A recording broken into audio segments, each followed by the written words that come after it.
Hey, salut les sushis, comment allez-vous? J'espère que vous allez bien malgré tout ce qui se passe en ce moment sur Paris. Et histoire de faire un petit peu abstraction, j'espère que cet épisode vous divertira, bien qu'il soit un peu compliqué. Le manga dont il est question aujourd'hui est un manga que j'avais déjà analysé dans une de mes précédentes vidéos, mais en le relisant, je me suis dit qu'il y avait beaucoup de choses que j'avais passées à la trappe, et du coup je suis là dans cet épisode pour remédier à toutes les erreurs qu'il y a dans cet épisode. Et du coup, on est parti pour Crimson Wolf.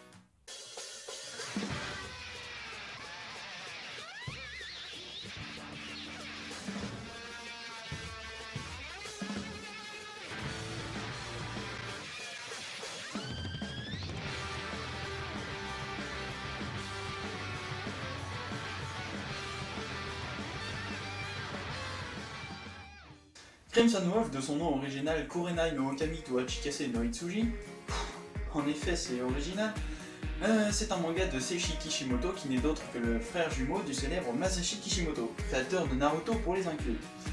C'est un shonen fantastique action. Chez nous c'est Kurokawa qui s'en est occupé et il comporte au total 4 volumes. Dans un monde où la réalité et cauchemar sont mêlés, Ayame, une jeune fille mystérieuse armée d'un poing américain en argent massif, se lie à Yuichi, un lycéen doux et craintif comme un agneau. Elle est un chaperon rouge, lui, la source de son pouvoir. Ensemble, ils luttent contre les démons, des hommes, tentant de protéger l'humanité de leur mieux. Mais face à ce destin qu'il n'a pas choisi, Yuichi parviendra-t-il à préserver son innocence? Et qui est réellement Ayame? Un loup ou un agneau? Dans ce manga, nous allons donc suivre Ayame, une petite fille kawaii, mais qui en fait est une chasseuse de démons. Ouais, ça gâche un peu le R kawaii, bon, c'est comme ça. Enfin, quand je dis démons, c'est plutôt les désirs des gens. Et là, tu vas me dire, oui, mais comment c'est possible de chasser le désir des gens, hein? Oui, tout à fait, c'est une bonne question. Justement, pour comprendre comment Ayame chasse les désirs et un peu comprendre la globalité du manga, plutôt que de vous expliquer à l'oral et que je m'y perde et que je vous perde, je vais plutôt utiliser les termes qui sont justement très bien expliqués dans le manga, avec les images justement qui vont avec, afin que vous compreniez parfaitement. Parce que ce manga comprend vraiment énormément de choses et est assez difficile à comprendre si je vous l'explique juste. Il faut avoir les images avec et je pourrais pas expliquer mieux. Voilà. Ainsi. Ce qu'on a au fond de nous, nos désirs et nos vraies intentions, sont comme des loups. Tous portent une peau d'agneau qui représente l'apparence, ce que l'on montre à la société tous les jours, pour cacher justement leurs vraies intentions. Pour une raison ou une autre, ils seront possédés par la lune rouge, ce qui les poussera à les faire sortir. Pour lutter contre cette brutalité, on donna au petit chaperon rouge un poing américain fait en argent pur et en fragments de lune rouge. Le chaperon frappe l'agneau aux yeux rouges, extirpe le loup caché dans l'agneau et l'entraîne sur la lune rouge, le monde qui relie les rêves à la réalité. Deux choix s'offrent à elle, le tuer ou détruire la lune rouge en lui, et l'obliger à s'assagir. Voilà, et c'est comme ça qu'Ayame fait. Donc, quand elle voit quelqu'un qui a les yeux rouges, cela veut donc dire que son désir, son loup, veut sortir. Il le frappe ainsi pour faire sortir le loup et le détruire. Donc du coup, soit tuer le loup, soit détruire sa lune afin d'assaisir le loup. Et du coup, pour ça, je vais y revenir après de comment ça va se passer. Et justement, avec cette histoire de loup et de désir, c'est là que le manga il donne le tournis. En seulement 4 tomes, il arrive à aborder énormément de sujets.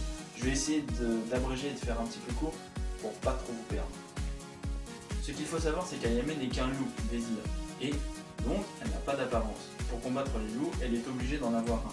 Et son choix va se porter sur Yoichi, le fils d'un temple, qui est censé être la réincarnation de Bouddha. Vous comprendrez donc que ce manga va évoquer énormément de choses. Est-ce qu'il est nécessaire de tout garder pour soi? Peut-on vraiment connaître les gens? Ce n'est pas les apparences qui comptent, mais qui l'on est réellement. Et peu importe si on le cache, il va forcément ressortir à un moment ou à un autre. Et c'est même pas la peine de le combattre, car il fait partie intégrante de nous-mêmes. C'est même nous, quoi. C'est nos vraies intentions. Et donc on ne pourra jamais l'effacer, mais simplement le calmer. Sans vraiment détailler beaucoup, Crimson Wolf a abordé pas mal de thèmes. Je vais essayer de pas trop détailler, mais il parle de refoulement, de la soi-disant connaissance des autres, peut-on vivre caché, frustration, jalousie, colère, notamment le suicide et la mutilation quand on parle du mal-être. Vous l'aurez compris, Crimson Wolf n'est pas une série de tout repos, c'est plutôt une série sombre. Maintenant rentrons dans les détails. J'aime ça. Ce qu'il faut savoir en plus, c'est que Ayame a une sœur jumelle, Yuka, qui elle aussi va chasser les désirs des autres. Et grâce à ces deux sœurs, on peut faire un magnifique contraste. Comme je l'ai dit tout à l'heure, pour chasser les désirs, on peut soit tuer le loup, soit détruire la lune. Prenons Ayame, qui elle ne fait que détruire la lune. Donc, elle diminue donc le loup et l'assagit. La personne peut donc vivre et continuer de vivre en apparence d'agneau, tandis que Yuka, elle, tue le loup. Et ainsi, quand la personne retrouve dans le monde normal, eh bien, elle est plongée dans un coma. Ce qu'on peut en conclure, c'est que le désir des personnes, c'est-à-dire nos véritables intentions, notre loup, est indispensable pour vivre. Sans lui, on n'est plus vraiment nous, on est dans un coma, en mode végétatif. Enfin voilà, sans me moquer. Ce manga fait une parfaite critique de la société d'apparence dans laquelle nous vivons. Est-ce vraiment les gens tels qu'ils sont que nous voyons? Peut-on prétendre connaître même le plus proche de nos amis? Nous vivons actuellement dans une société où justement tout le monde cache qui il est réellement et ne se fie qu'aux apparences, car il pense qu'il n'y a que ça qui compte, montrer qu'on est quelqu'un de bien. Cependant, ce n'est pas sans risque pour les personnes aux alentours. Quand le loup se révèle, on peut être un peu hystérique ou foufou, ça dépend des personnes et du désir que l'on cache, mais cela peut aussi être risqué pour la personne qui possède le loup. Je pense notamment aux thèmes qui sont évoqués dans Crimson Wolf, la mutilation et le suicide. J'espère que je vous ai pas perdu. Si, parfait, car maintenant on va rentrer dans les détails. Et les détails sont tellement minutieux que j'ai dû aller chercher tellement loin. Je crois que je suis fou. Comme dit précédemment, Ayame et Yuka ont besoin d'agneaux afin de contrôler leur pouvoir. Et c'est justement dans ces agneaux, c'est-à-dire Masato et Yoichi, que nous allons nous attarder. Pas vraiment sur eux, mais plutôt sur la religion. Cependant, pour vous expliquer tout ça et vraiment le détail qu'a apporté l'auteur à son œuvre, je vais devoir vous demander, si vous ne voulez pas être spoilé de la fin, de cliquer juste ici. Je mettrai un petit cadre pour que vous passiez le moment spoil. Donc voilà, donc vous cliquez. Voilà, c'est fait. C'est parti. Donc comme je l'ai dit à l'instant, ce n'est pas vraiment les personnages qui vont nous intéresser, mais plutôt la religion qu'ils pratiquent. Allez, c'est parti pour faire dégouliner votre cerveau par les oreilles. C'est marrant. Afin de vous expliquer un peu dans l'ordre et que vous ne soyez pas trop paumé chronologiquement, on va commencer par l'agneau de Yuka, donc Masato, qui est chrétien. Afin de comprendre mes explications, je vais quand même vous résumer la fin de l'histoire, sinon vous n'allez pas vraiment comprendre grand chose. Ça n'a pas vraiment d'intérêt. Donc, la mère de Yuka et d'Ayame, qui s'appelle Kurenai Akatsuki, est en fait la seule survivante de la fin du monde. Dieu l'a choisie afin de recréer le monde, ce qui consiste en fait à la faire rêver. Et un jour, son rêve, qui est l'univers dans lequel on évolue dans le manga, pourra prendre la place de la réalité. À la fin, elle y arrive, je ne vous dis pas comment, pourquoi non plus, tout vous spoil, et la réalité reprend sa place. Ainsi commençons les explications. Donc comme je l'ai dit précédemment, Masato est chrétien, et la mère des jumelles, Kurenai, fait référence aux 7 sceaux de l'Apocalypse. Dans la religion chrétienne, on peut apparenter ça à l'Apocalypse selon Jean. Elle dit notamment qu'il lui manque le 7e sceau. Ainsi nous allons donc nous intéresser au 6e, qu'elle explique justement dans le manga comme étant la fin du monde. Le 6e sceau, c'est des tremblements de terre, exactement comme elle l'a décrit quand tout tremblait. Le soleil devient noir, elle a dit que tout s'éteignait et qu'on n'y voyait plus rien. Et la lune rouge, qui fait justement référence au monde des rêves dans lequel Ayame et Yuka doivent combattre les loups. Ensuite, parlons de Yuichi, qui est bouddhiste. Le but du bouddhisme est l'éveil, ce qui veut dire, chez eux, se réveiller du cauchemar, échapper à la souffrance de sa mort. C'est la renaissance. La renaissance, c'est quoi?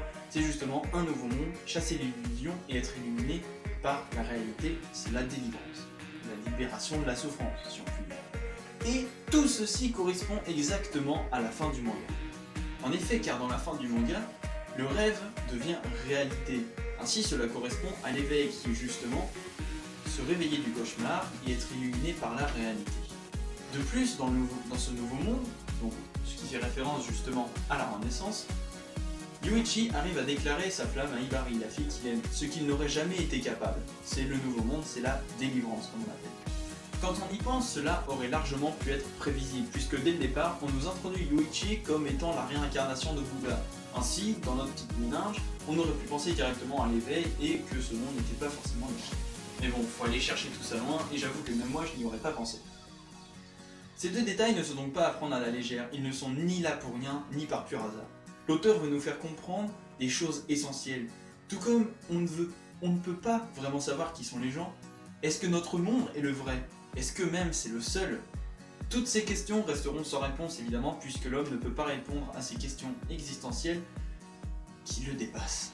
Et c'est sur cette philosophie que l'épisode se termine, en espérant ne pas vous avoir perdu et avoir été trop compliqué. J'en suis désolé, mais j'ai eu beaucoup de mal à résumer tout ça.